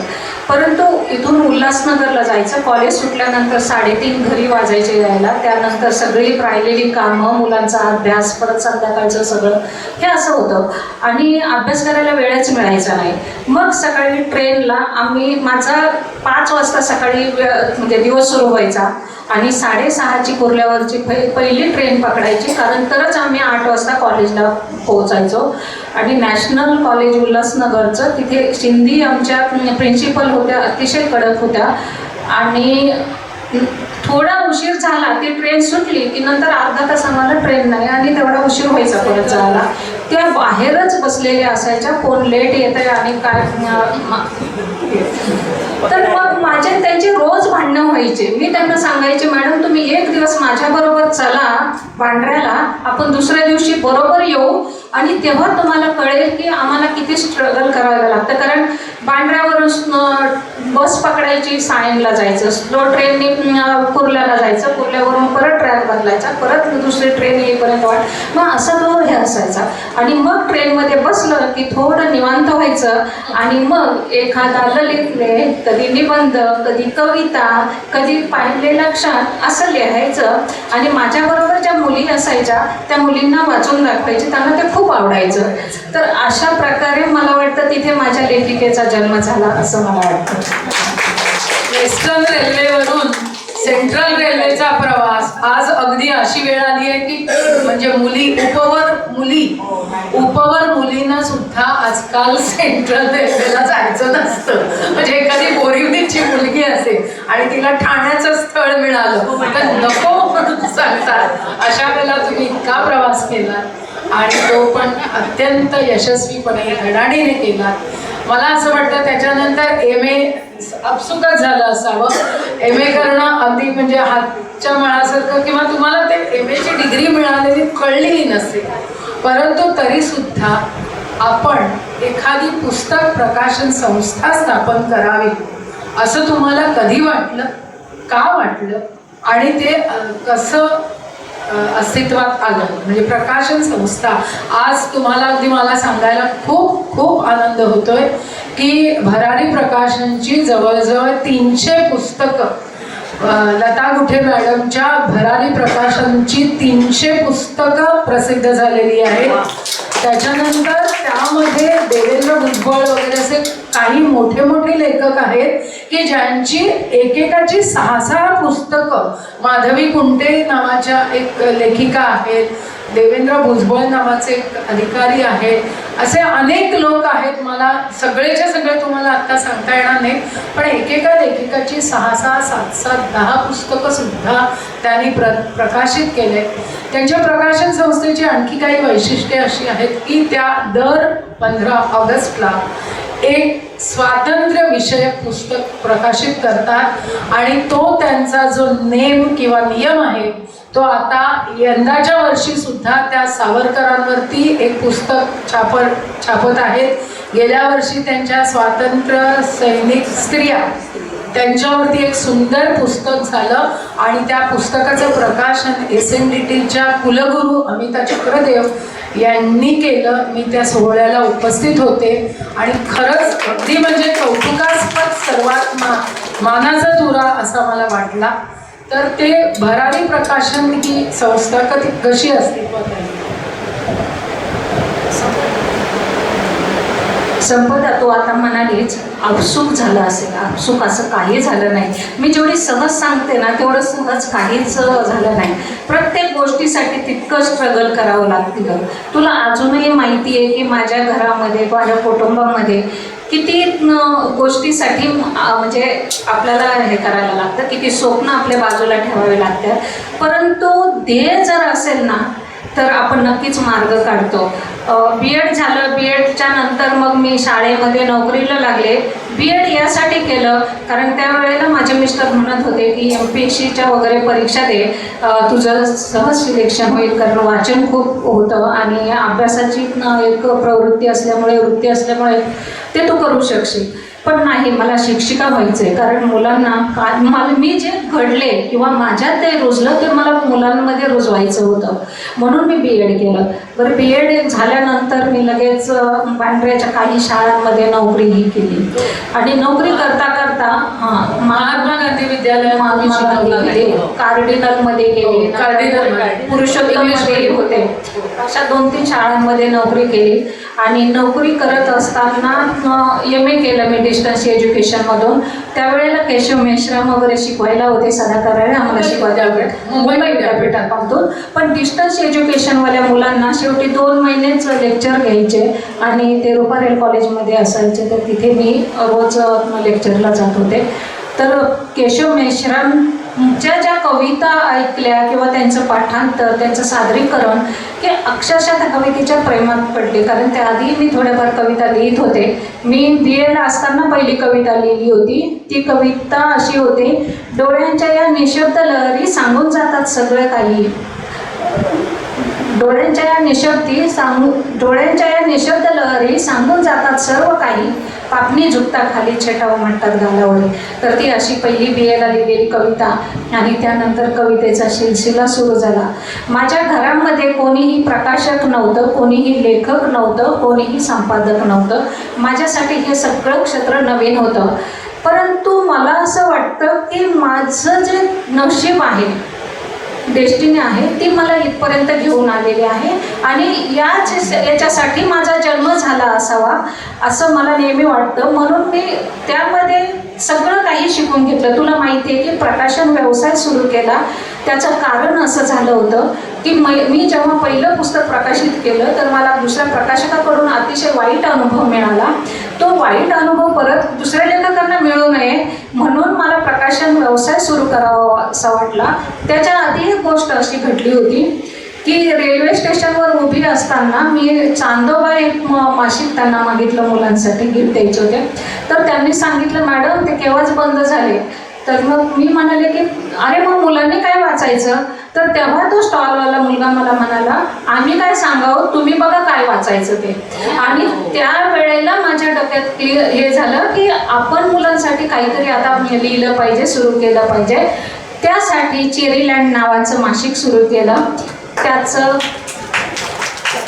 दिल्लीवरून रजिस्ट्रेशन करून घेतलं. कारण ते सगळे म्हणजे त्याच्यामध्ये बऱ्याचशा गोष्टी आहेत. तुम्हाला ते नंबर घ्यावे लागतात, रजिस्ट्रेशन करावं लागतं, तुमचं नाव युनिक असावं लागतं, दुसऱ्या कुठच्या संस्थेला ते नाव असता कामा नये. म्हणजे मला काय म्हणायचं की रूल्स आणि रेग्युलेशन्स, कायदे त्याच्या संदर्भात खूप आहेत. काही अशा विशेष तुम्हाला आठवेल अशा पुस्तकांच्या आठवणी प्रकाशनाच्या काही सांगू शकाल का? पुस्तकांच्या संदर्भात एक कवितांच्या संदर्भात एक आठवण खूप छान आहे की मी नवीनच पुस्तक प्रकाशित करू लागले होते आणि वाणी सरांचं एक पुस्तक, मी लहान मुलांची पुस्तकं 2 प्रकाशित केले होते. त्यांनी शिरीष पैंना ती पुस्तकं गिफ्ट दिली आणि त्यानंतर काही दिवसांनी एक दिवस सकाळी 8ची वेळ असेल, शिरीष पैंचा फोन आला आणि फोनवर मी फोन घेतला. त्या म्हणाल्या मी शिरीष पै बोलते, लता गोठेंशी मला बोलायचं आहे, मी बोलू शकते का. तर त्यांना मी म्हणाले हो ताई मीच बोलते, बोला ना काय काम आहे.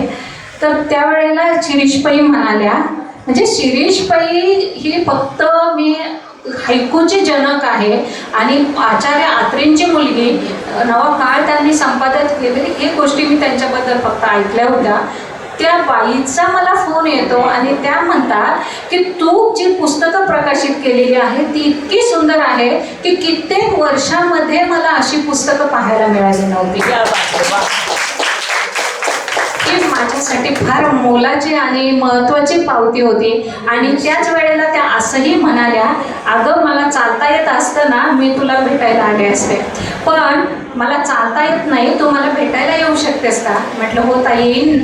आणि मी त्यांच्याकडनं पत्ता घेतला आणि त्याच दिवशी 5 वाजता मी त्यांच्या घरी गेले. त्यावेळेला शिरीष ताई आत गेल्या, त्यांनी एक कपाटातून काढून वही आणली, माझ्या पुढे ठेवली. त्या म्हणाल्या माझ्या कॉलेजच्या काळामध्ये मी लिहिलेल्या कविता आहेत आणि आजपर्यंत त्यांना प्रकाशक मिळत नव्हता. आज अतिशय हृदय अनुभव आहे हा तुमचा. आणि असाच हे फक्त त्याचा आता शेवट सांगते. आणि ते फक्त ते पुस्तक त्यांनी वही हातात दिली आणि मला म्हणाल्या हे पुस्तक तू प्रकाशित करशील. म्हणजे माझ्यासाठी खरंच ही गोष्टी फार मोलाच्या होत्या.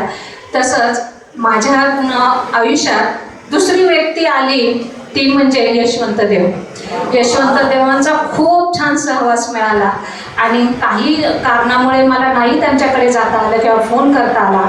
तर त्यावेळेला यशवंत देव फोन करून म्हणायचे अगं किती वर्ष झाले तू भेटली नाहीस मला, तर तू मला कधी भेटायला येते. मग मी सगळी कामं बाजूला ठेवायची आणि यशवंत देवांना भेटायला जायची. त्यावेळेला ते अनेक आठवणी नवीन चाली डोक्यात आलेल्या त्या सांगायचे, म्हणून दाखवायचे किंवा त्यांच्या डायऱ्या वाचून दाखवायचे. आणि शेवटपर्यंत माझे त्यांचे खूप छान ऋणानुबंध जुळले. त्यांचंही मी एक पुस्तक प्रकाशित केलं. त्यानंतर गिरीजा किरण तर माझी दुसरी आईच झाल्या होत्या भांड्याचं. तर गिरीजा किरणकडे जेव्हा जायची 6 पुस्तकं गिरीजा किरणची मी प्रकाशित केली. एकेका लेखकांची अनेक पुस्तकं हे प्रकाशकाचं आणखीन वैशिष्ट्य.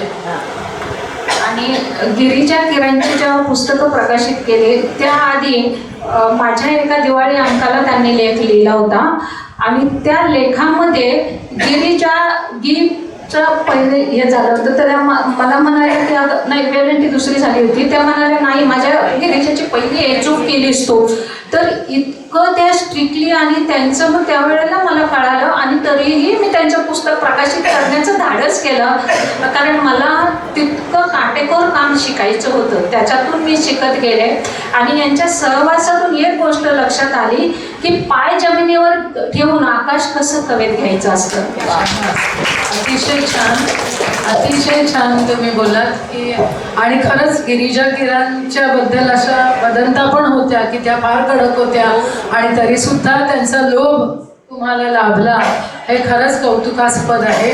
आणि असं म्हणजे केवळ तुम्ही ह्या पुस्तक प्रकाशन आणि त्याच्या परिघामध्ये न राहता तुम्ही अनेक सामाजिक कामं केली आहेत आणि तुमची संस्था जी आहे विश्वभरारी, तर ती सामाजिक कार्य करते. तर थोडंसं विश्वभरारीचा जन्म आणि विश्वभरारीच्या तर्फे काय काय कामं वगैरे होतात त्याबद्दल थोडंसं सांगा. संपदा, विश्वभरारीच्या आधी थोडंसं सांगते की मी समाज कार्याकडे तू आता म्हणाली कशा वळला. आणि मी मदर टेरेसा एकदा त्यांचं पुस्तक वाचलं आत्मचरित्र.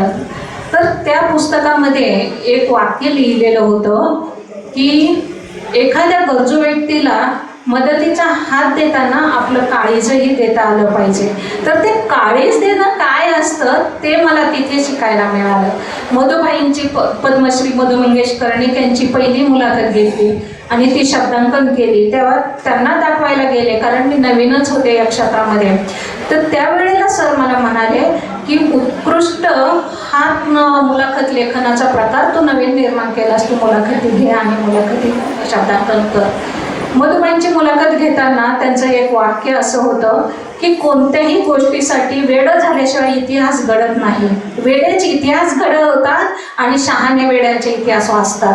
तर वेड होणं आणि वेड होऊन कार्य करणं हे मला तिथे शिकायला मिळालं. अशी घडत घडत आपण स्वतःलाच मी घडवलं आणि घडत गेले. याच्यातून प्रकाशन व्यवसाय झाला, संपादन सुरू केलं. कारण मला मी जे वेळेला म्हणजे जेव्हा पुस्तक प्रकाशित करावं असं वाटलं तेव्हा मी माझं प्रकाशन सुरू केलं आणि इतरांची पुस्तकं मी प्रकाशित करू लागले. अतिशय ट्रान्सपरंट असा मी लेखक आणि माझ्यामध्ये कारभार ठेवला, कारण माझ्यासाठी प्रकाशन व्यवसाय नसून एक सामाजिक कार्यच आहे. त्या दृष्टीने मी पाहते. कमीत कमी खर्चामध्ये लेखकांना जास्तीत जास्त चांगली पुस्तकं कशी उपलब्ध करून देता येतील ते तिथून हे केलं. त्यानंतर मग सामाजिक संस्थेसाठी मी माझं विश्वभरारी फाउंडेशन सुरू केलं. याच्या मार्फत आम्ही अनेक अनाथ आश्रमात जाऊन त्या वृद्धांसाठी कार्यक्रम करतो. त्यानंतर वेगवेगळ्या ठिकाणी आम्ही दरवर्षी कोकणातले काही ग्रामीण भागात जाऊन झाडं म्हणजे वृक्षारोपण करतो आणि शेतकऱ्यांना झाडं मदत देतो. रक्तदान शिबिराचे काही हे घेतलेले आहेत. तर साहित्यिक कार्यक्रम तर घेतो, त्याबरोबर अनेक अशा संस्थांच्या मार्फत आम्ही समाज उपयोगी काम करत असतो. कारण आता परत मी म्हणाले की त्याप्रमाणे आपल्याला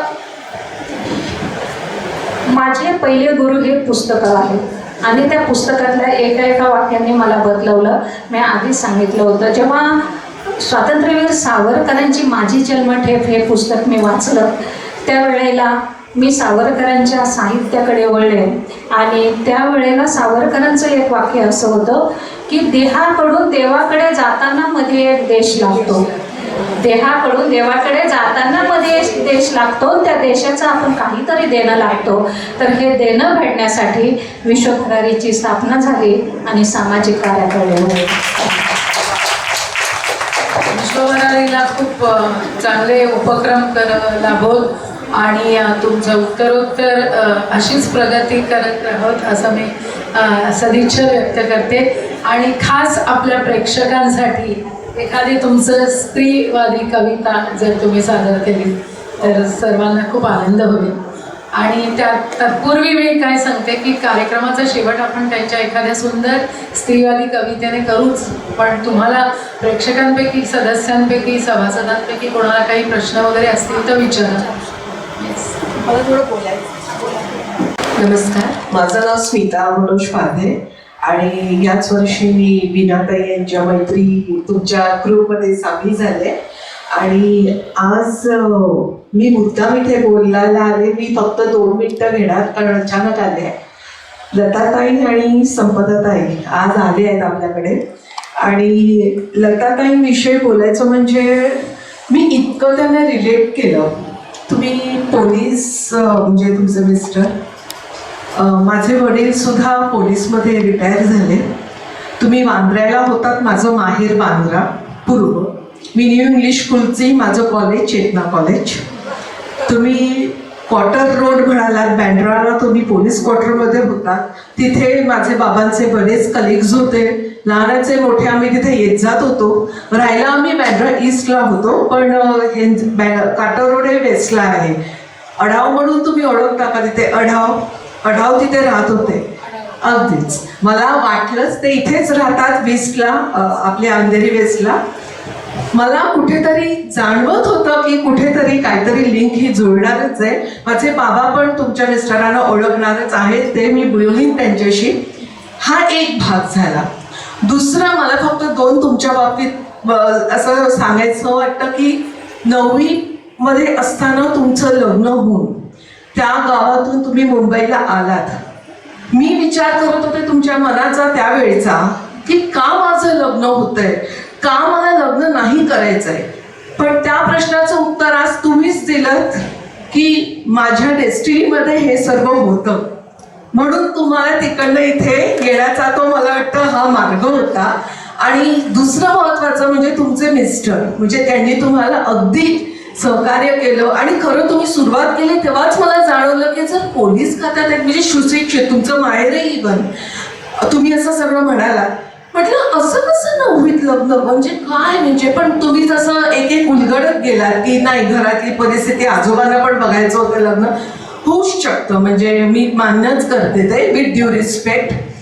पण हे मला फक्त सांगायचं होतं की आज तुम्ही येऊन हे सगळ्याची एक घड्या उलगडत गेल्या की मी ऐकत होते. आणि मी एक गट न ऐकत मी स्वतः आतून उभरत होते की अरे बापरे, म्हणजे एवढ्या म्हणजे तुमचं शिक्षण, मला वाटतं त्यासाठी एक जोरदार टाळ्या या व्हायला हव्या. कारण नुसतं शिक्षण घेणं, पण त्यातनं एक म्हणजे 9वी काय, ग्रॅज्युएशन काय, MA काय, BEd काय, PhD काय, डॉक्टरेट काय, प्रकाशक काय, संपादक काय, म्हणजे काय असं. म्हणजे मी अशीच प्रार्थना करेन की अशीच तुमची उत्तरोत्तर प्रगती होत राहो. पण हे नुसतं ऐकण्यापुरतं नाही, तर मला वाटतं आम्हा सर्व बायकांना तुम्ही एक प्रेरणा दिलेली आहे की काय होऊ शकतं. निश्चित त्यामुळे एक यासाठी मी मुद्दाम समोर आले हे बोलायला, कारण मला राहवलं नाही. आणि आपण बोलूच ताई, तुमच्याशी मी बोलेलच. मलाही असंच वाटतं की डेस्टिनीपेक्षा तुम्ही जर त्यांचे परिश्रम, त्यांची चिकाटी, त्यांनी जे काय आयुष्यात केलं त्याचं एक म्हणजे अशी काही खास कोर्स आहे. कारण आजकाल तर सगळेजण असं मला हे व्हायचंय ते व्हायचंय असं त्या म्हणायलाच ना की सहजासहजी काहीच नव्हतं. प्रवास करणं, अभ्यास करणं, त्यातनं हे जे काय मिळवलंय त्याच्यासाठी अभ्यास आहेच.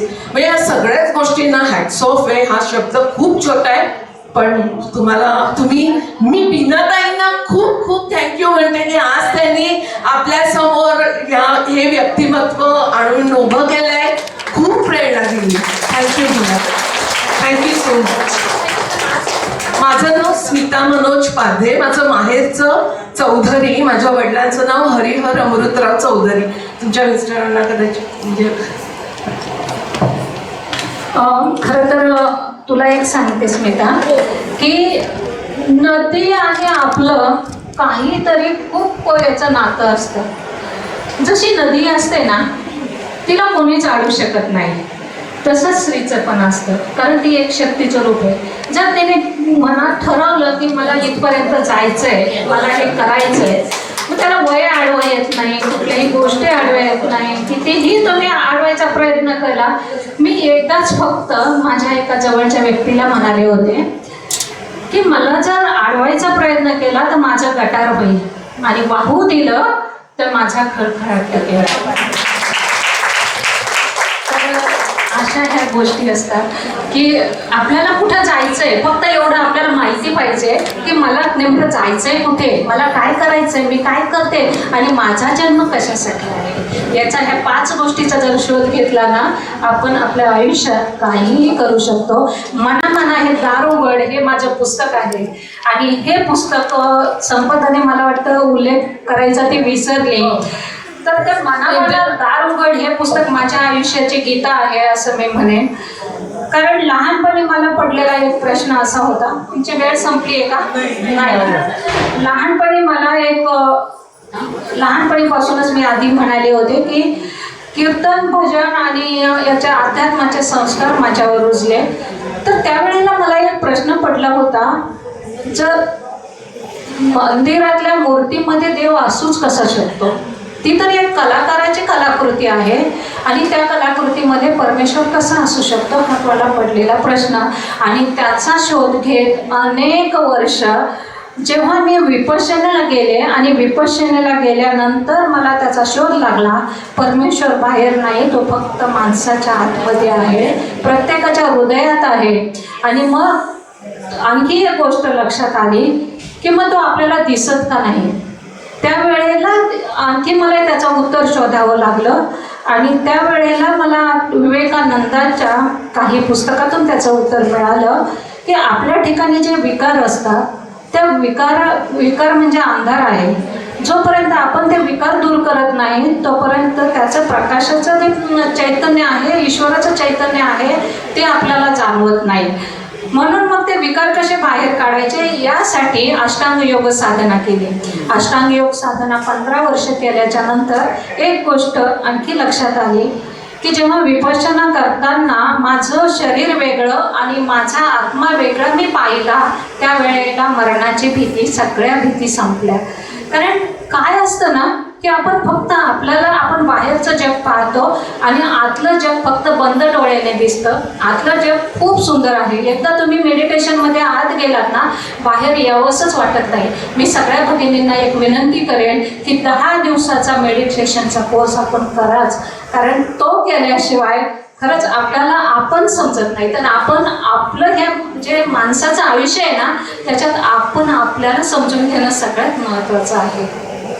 तर ह्या गोष्टी करत राहिले आणि यातून लिहिलं माझं मना दार उघडे पुस्तक. त्याच्या 2 आवृत्त्या संपल्या. एक दिवस एका बाईचा फोन आला की आणि आधी ती खूप रडली आहे. तर म्हटलं का ताई तुला काय झालंय ते आधी मला सांगशील का? तर मला ती बाई म्हणाली, माझा मुलगा गेल्या वर्षी वारला, 4च महिने लग्नाला झाले होते त्याच्या, आणि तेव्हापासून मी डिप्रेशनमध्ये होते, सायकियाट्रीची ट्रीटमेंट घेत होते. पण ताई तुझ्या पुस्तकाने मला आता म्हणजे ट्रीटमेंटची गरज राहिली नाही. आज पहिल्याने देवापुढे मी दिवा लावला. सगळ्यात मोठा माझ्यासाठी पुरस्कार येतो की आजपर्यंत जेवढं मिळवलं ना त्या एखाद्या वाक्याने मला दिलं की आज प्रथम देवापुढे दिवा लावला आणि माझ्या डॉक्टरला मी सांगेन हे पुस्तक सगळ्या तुमच्या पेशंटला विकत द्या म्हणून. तर ह्या गोष्टी ना ह्या साहित्याने मला दिल्या, पुस्तकाने मला दिल्या आणि यातूनच मी स्वतः घडले आणि इतरांना घडवण्याचा मी नाही प्रयत्न केला. पण जे मी शिकले हे आता मी मुलाखतीमधून सांगते अनेक ठिकाणी, त्यातून नक्कीच प्रेरणा मिळते महिलांना. धन्यवाद. आपण शेवटाकडे आलेलो आहेत. एखाद्या सुंदरशा कवितेने तुमच्या आपण या कार्यक्रमाचा समारोप करूया. धन्यवाद. वादळ नावाची नुकतीच लिहिलेली एक कविता आहे. सहजच तू म्हणालास चौकटी बाहेरचं जग खिडकीतून नको पाहू. चौकटी बाहेरचं जग खिडकीतून तू नको पाहू. मनाचं दार असं उगीच नको लावून घेऊस. मनाचं दार असं उगीच नको लावून घेऊस. मुक्त होणं तुझ्यासारखं मला कधीच जमलं नाही. मुक्त होणं तुझ्यासारखं मला कधीच जमलं नाही. सोडायचं होतं सारं काही पण सुटलं मात्र काहीच नाही. सोडायचं होतं सारं काही पण सुटलं मात्र काहीच नाही. वाहून गेलं प्रवाहाबरोबर बरंच काही साठलेलं. वाहून गेलं प्रवाहाबरोबर बरंच काही साठलेलं. तरी अजून शिल्लक आहे काळजाच्या किनाऱ्याला आठवणीचं फुरसाण अडकलेलं. तरी अजून शिल्लक आहे काळजाच्या किनाऱ्याला आठवणींचं फुरसाण अडकलेलं. तू भेटूया का म्हणालास आणि मला पुन्हा आठवणीचा ढग दाटून आला. तू भेटूया का म्हणालास आणि पुन्हा आठवणीचा ढग दाटून आला. मनाचा पिसारा आपसूक उमलू लागला. मनाचा पिसारा आपसूक उमलू लागला. थांब जरा तिथेच तू, थांब जरा तिथेच तू, झुळझुळ होणाऱ्या वेदनांना मला जरा लपवू दे. थांब जरा तिथेच तू, झुळझुळणाऱ्या वेदनांना मला जरा लपवू दे. तुझ्या मनातल्या संवेदना मला जरा जाणवू दे. तुझ्या मनातल्या संवेदना मला पुन्हा जाणवू दे. मग ये मुखवटा जरा काढून, मग ये मुखवटा जरा काढून. आहट तुझ्या पावलांची घेईन कानात भरून, आहट तुझ्या पावलांची घेईन कानात भरून. हसऱ्या चेहऱ्यामागची तुझ्या उन्हाची झळ लागू दे मला. हसऱ्या चेहऱ्यामागची तुझ्या उन्हाची झळ लागू दे मला. मनातलं माझ्या वादळ जाणवेल वेड्या तुला. मनातलं माझ्या वादळ जाणवेल वेड्या तुला. धन्यवाद. अशी ही कवितेची एक हे असते. आणि मला एकदा ताई एक जण म्हणाला होता की कविता लिही. त्यावेळेला मी काय म्हणाले होते माहिती आहे, तुला काय होतं कविता लिही म्हणायला, कविता लिहिताना काळीच तळ हातावर ठेवावं लागतं. तुला काय होतं कविता लिही म्हणायला, कविता लिहिताना काळीच तळ हातावर ठेवावं लागतं. अंजारून गोंजारून वेदनांना आपलंसं करावं लागतं. तेव्हा कुठं कागदावर उतरते कविता. अशी कवितेची मैफिल आज इथं देते. आणि आणखी नवीन कधी आपण बोलवा नक्की आपल्यासोबत. आज आपल्यासाठी लताताईंचा तर कार्यक्रम उत्तम झालाच, पण आणखीन एक दुग्ध शर्करा योग म्हणजे जो हे सभागृह ज्या आपल्याला उपलब्ध करून देत आहेत श्रीयुत सावंत, त्यांच्या बेटर हाफ पत्नी आपल्याकडे आलेले आहेत, त्या सुमती सावंत. तर खरं तर आमचे सगळे कार्यक्रम बहरून त्यांच्यामुळेच होत असतात. आणि तुम्हाला लताताईंचा तुम्ही एक सन्मान देऊन एक छोटंसं देऊ शकता.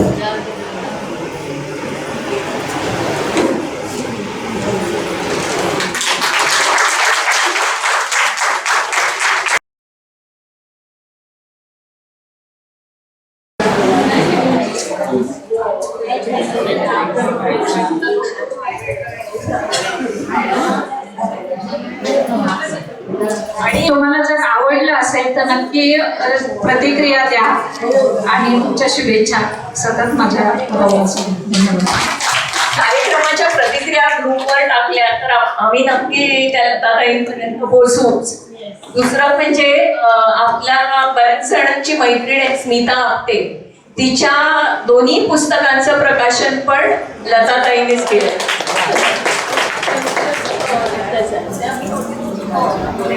आणि त्याआधी सरांचे 15 पुस्तकं मी प्रकाशित केली. आणि बाल साहित्यावर किंवा छोट्यांची गाणी ही जर कोणाला हवी असतील तर तीही मी तुम्हाला लताताईंकडून उपलब्ध करून देईन. खूप छान गाणी आहेत त्यांची. सध्या सगळ्यात गाजत असलेला सोलमेट कथासंग्रह आहे, कारण महाराष्ट्रात बहुतेक ठिकाणी त्याला खूप चांगली मागणी आहे आणि खूप वेगळा कथासंग्रह आहे. तुम्हाला कधी कोणती पुस्तकं लागली तर नक्की सांगा. बरं, आपला पुढचा जो कार्यक्रम असेल तो एक प्रत्येक वेळी आपण कोणतरी वक्ता बोलतो, पण तसं न करता ह्या वेळेला मी तुमच्या सगळ्यांकडून एक खेळ करून घेणार आहे आणि पेपर सोडवायलाही सगळ्यांना देणार आहे आणि प्रत्येकाने ती तयारी ठेवायची. सिलेबस नाही, जनरल जाईल. 2 प्रकारचे पेपर आहेत, एक इंग्लिशमध्ये एक मराठीमध्ये. जनरल नॉलेजवर किंवा आपले सण तिथी प्रत्येक वेगवेगळ्या विषयावरती असं असेल.